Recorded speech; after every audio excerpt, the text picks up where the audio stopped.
Howdy everyone. In this video, we're going to be talking about how to document our creative process.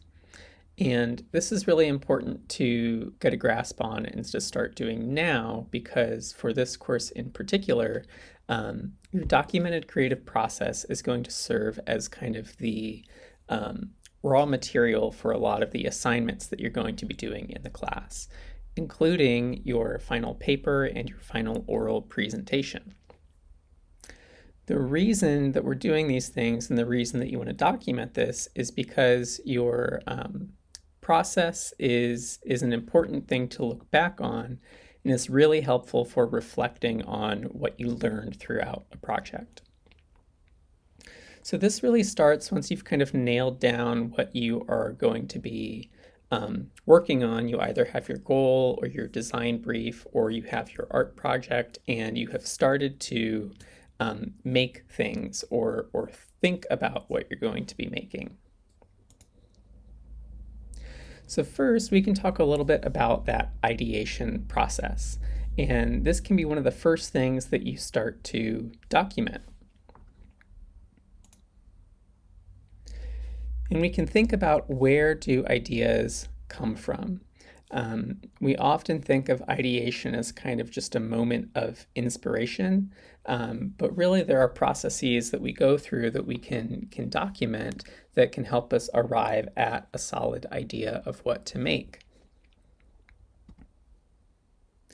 Just a few examples here. We can look at things like brainstorms, or sketching ideas, or doing some comparative analysis of other works that interest you, as well as what we call provisional making or visual experiments. So these would be things like experimenting with color, experimenting with mark making, or experimenting with potentially a new software.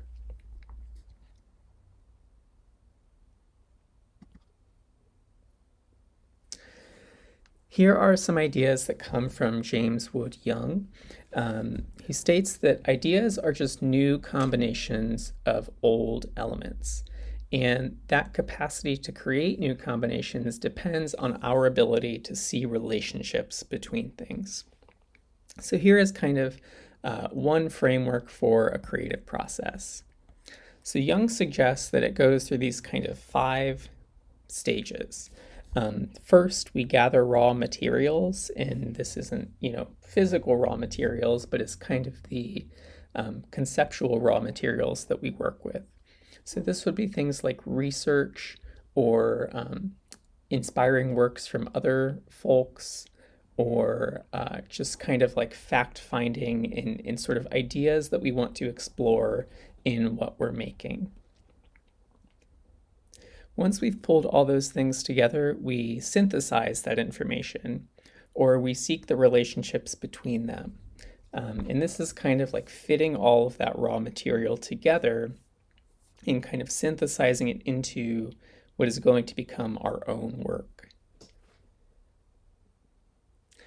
The incubation period that he describes, he often talks about this as kind of putting it out of your mind.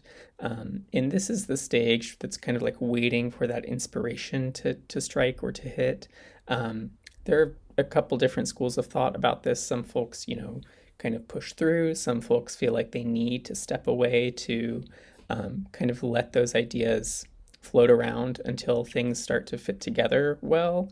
But you will have your own creative process, and you will find what works for you. And fourth, documenting those ideas as they emerge. So anything that comes into your mind, even if you feel like it's, not the right answer or the right solution for what you want to make, making sure to document that stuff. Because there might be bits and parts in there that are useful to pull through to the next idea or to revisit later in the process. And finally, seeking feedback from other folks, so hearing what other people have to say about your ideas or about your work. In classes, this is what critique is used for, is seeking feedback from others.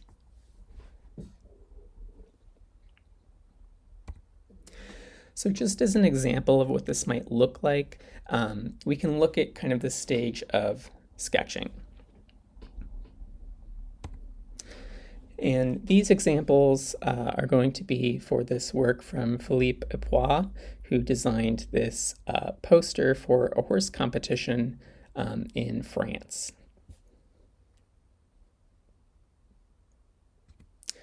So how he ended up here, one of the things that he's working with are these photos of horses and their riders, and kind of experimenting with the forms in those photos by filling in various aspects of those photos. So looking for the basic distilled formal elements in those photographs. And from there you can see on the right kind of what those forms evolved into once removed from the photograph. And he's also experimenting with different value gradations or different ways of making marks. And those eventually end up, to jump back, as kind of the background visual element of the poster.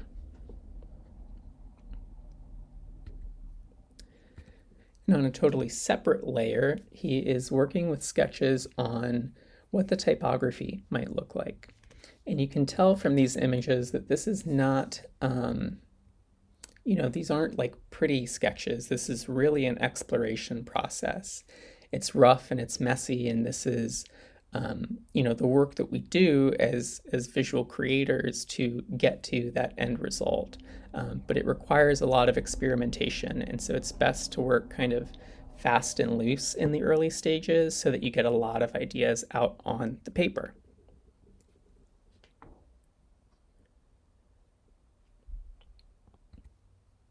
One other example here, working towards a logo design. So you can see that this kind of provisional making or sketching process occurs both on paper as well as, in the case of design, can be digital as well. So this is that iteration process of both experimenting with the mark and the composition and the arrangement, sometimes making notes on those things, and sometimes pushing them forward in the process to a more formal execution of them, evaluating, and then revisiting again in sort of that creative provisional making process.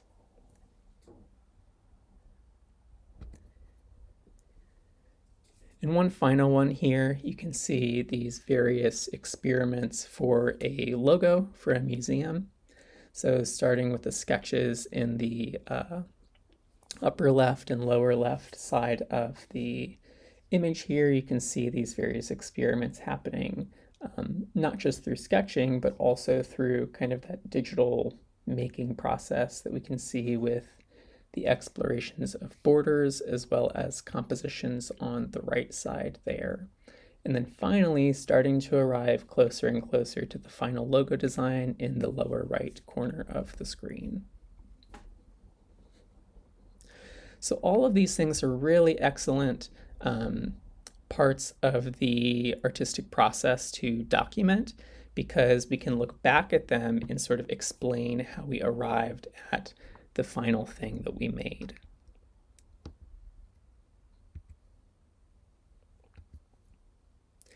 And here's the final versions of those logos from that last example.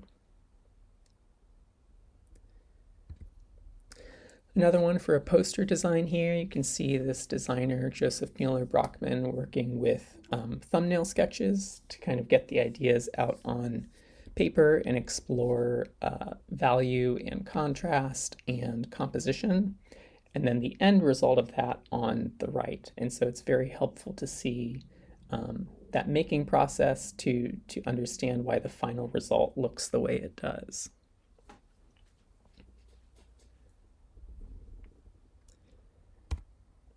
Another form of process might be gathering inspiration, or sometimes what we call mood boards. So pulling together these various elements that we want to wrap into our own work.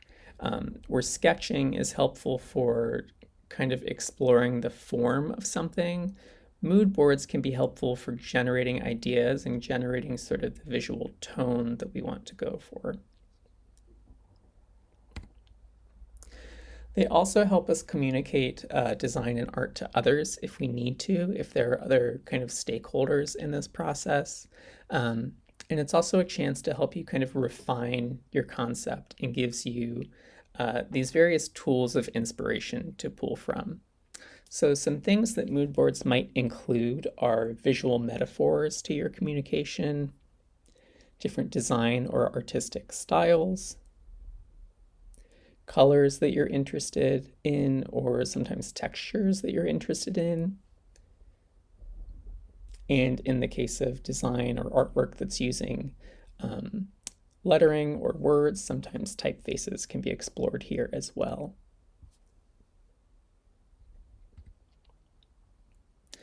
So just as an example here, if I have a design concept of, sort of the goal I'm going for is trying to encourage a population to vote because it's a crucial part of keeping our democracy functioning. And perhaps my concept for this communication is some play on the words, voting is the only way that it works, kind of alluding to the complexities of the democratic process. So my mood board for that concept might look something like this. So there's a few different things going on here. It's exploring kind of these different complex Rube Goldberg type of contraptions and machines. So that's kind of alluding to that complexity, but in a fun way. In the upper left-hand corner, we have a lot of bright colors and kind of dynamic compositions that kind of allude to the voice that might be interesting here, keeping this kind of a lively communication. And then on the right, some other examples of visuals that just look complex. And so, none of these images by itself is exactly what might come out of this creative process, but it gives kind of a visual vocabulary to pull from.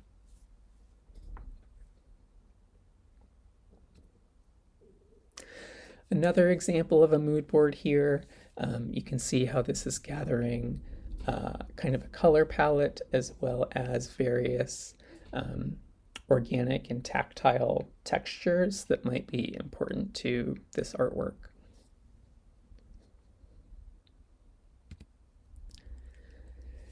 It might take the form of inspiration.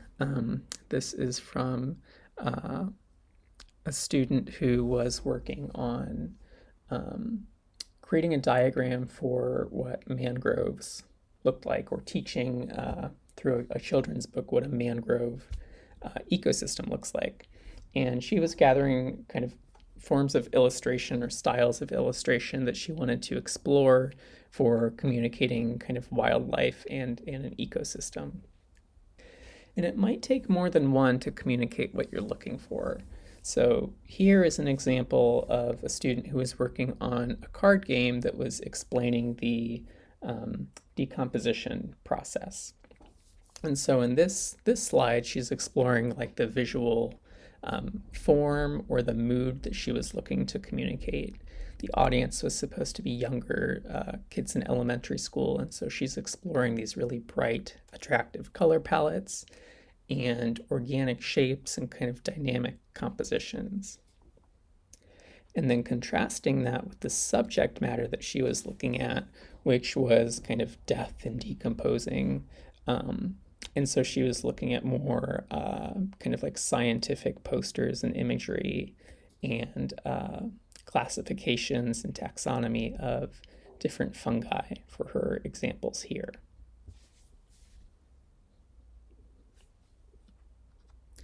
So when we pull all these things together, we end up with something that looks like, what some of these examples I'm about to show look like, that kind of go through that creative process.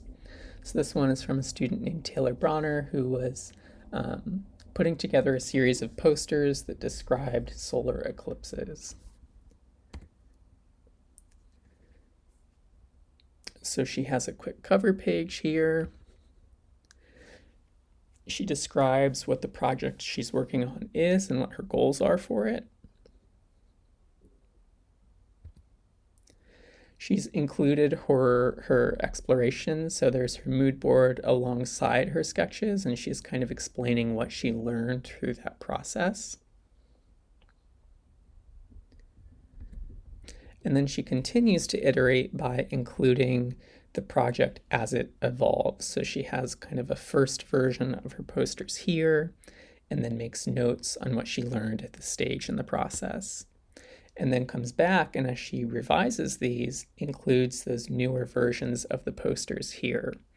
So this might look like your painting evolving over time. It might look like your drawing evolving over time, or your sculpture. This doesn't just have to be design work, but really any artwork goes through this creative process that is possible to document and to reflect on. And finally, she has her end result here, which is a mock-up of all 4 of her final posters on the wall. Here's another good example of process documentation from Dorian Lindsay. This was for a typography project. Here you can see he starts by outlining the design brief, which is something we do in our design classes. And then he leads off with a lot of sketch explorations for how the type might look for his typography poster.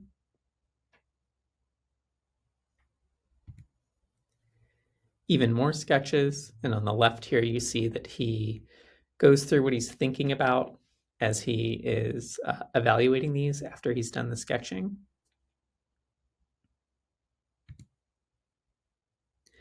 And then he looks at some mood boards where he's exploring different concepts that he wants to bring into his own work. Here you can see how he's looking at explorations of type over image, as well as some very bubbly, almost graffiti-like typography.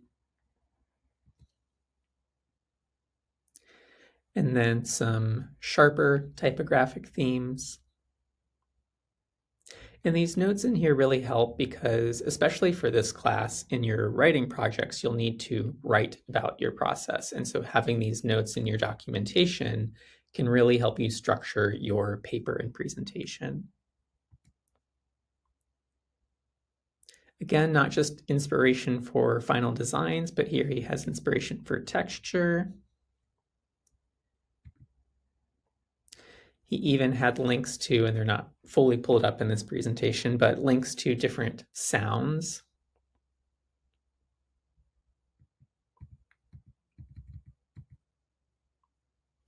Finally, he moves on to sketching the full layout, so you can see where some of those initial sketches are being pulled into more developed designs.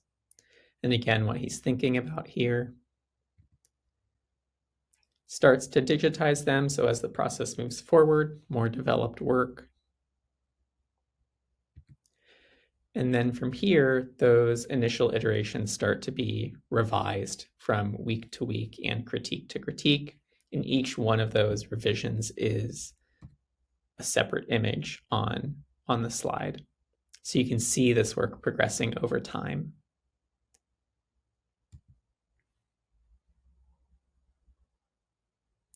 Here it starts to reach its final iteration.